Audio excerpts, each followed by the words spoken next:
Deux géants chinois du transport maritime se sont mis d'accord sur une fusion. Après 8 mois de préparation, COSCO et China Shipping Group ont annoncé l'établissement du China COSCO Shipping Group à Shanghai. C'est le plan de fusion chinois le plus complexe. Depuis la crise financière de 2008, l'industrie du transport maritime a été tirée vers le bas et il n'y a pas de signe significatif de reprise. Le Baltic Dry Index ou index de la Baltique a chuté récemment de plus de 10 000 points à 300 points. De nombreuses entreprises de transport maritime se sont effondrées. COSCO et China Shipping ont également traversé une période difficile. C'est pourquoi ces deux géants du transport maritime doivent travailler ensemble pour traverser l'hiver.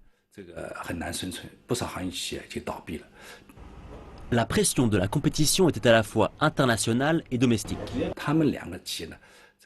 Le chevauchement des activités entre COSCO et China Shipping était évident.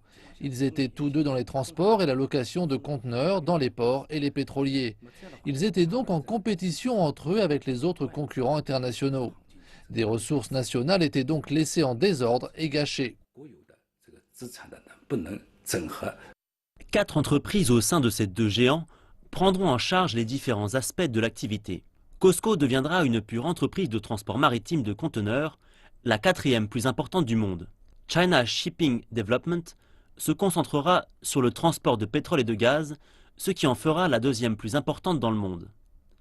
COSCO Pacific achètera à China Shipping Container Lines des actifs portuaires et pourra se vanter d'avoir le débit de production le plus élevé de la planète. Cette restructuration va permettre de réduire la concurrence irrationnelle entre ces deux géants qui bénéficieront d'importantes économies d'échelle et pourront se concentrer sur la concurrence internationale. Après la restructuration, la combinaison China-COSCO Shipping prendra une part de marché plus importante et sera capable de devenir une voie dominante dans les alliances avec les autres grandes entreprises de transport dans le monde. L'entreprise aura par exemple son mot à dire sur l'organisation d'une alliance et sur la façon de répartir les voies de transport. Mais pour le moment, le plan de restructuration est surtout un geste d'intention. Le plan de mise en œuvre détaillé n'a pas encore été présenté.